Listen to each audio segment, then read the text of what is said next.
Welcome to LoyalTV. Today, we go back in time to visit a sanctuary for outlaws called Whiskeytown. They were built on shifting sands, literally, usually close to a river. These are here for a short time. They were part of the history, but they eventually didn't last. Keokuk Falls was almost directly east of where Shawnee, Oklahoma is today, out in the Pottawatomie County. It operated literally on the margins out there and became quite notorious for its saloons. Those 7 saloons in Keokuk Falls had notorious reputations. I mean, these were Quentin Tarantino films before there was Quentin Tarantino. They were bad places, and that's why they didn't last. You know, they're ghost towns now for a reason.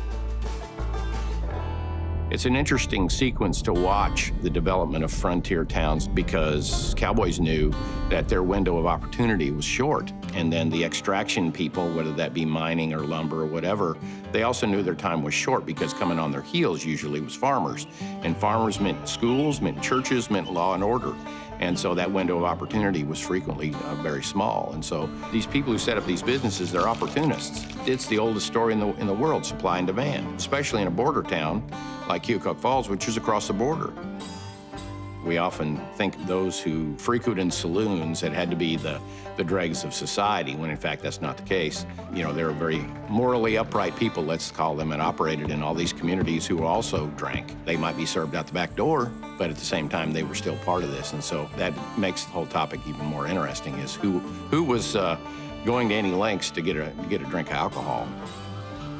You know, cowboys on the trail drives were usually young men, usually not supposed to be carrying a firearm, but you combine a young man with liquor and a gun, nothing good's gonna happen, and usually resulted in violence and certainly what we call moral turpitude. You didn't have any sort of industry in these places, and they also, very much like the cattle business, they knew their time was short. They were gonna get rich as quick as they could, and in many ways it's an extractive society again. They're going to extract what they can, as much money as they can from this need, this demand, and then they know they're eventually going to have to move on, and they'll go on to the borders. They were really, truly way stations. We know Bass Reeves was through Keokuk Falls. We know that Belle Starr came through, the Doolin Gang, of course. Oklahoma Territory in particular was notorious as a haven for outlaw gangs that operated down in Texas and up in Kansas, up into Missouri.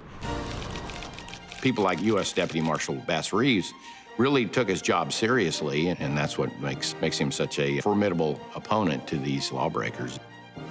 As soon as these territories become states, then law and order comes to play. And I find it interesting that in Pottawatomie County, where Keokuk Falls operated, there was a town called Morrill, Oklahoma, which swore that it would never have a saloon in its town. And, you know, there was always a counterbalance. I think that scrubbing history is a mistake. I truly believe that.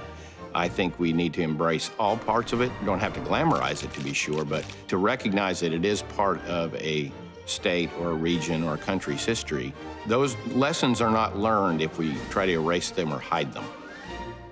Join us again next week for more of the best Oklahoma stories you've never heard, here on LoyalTV.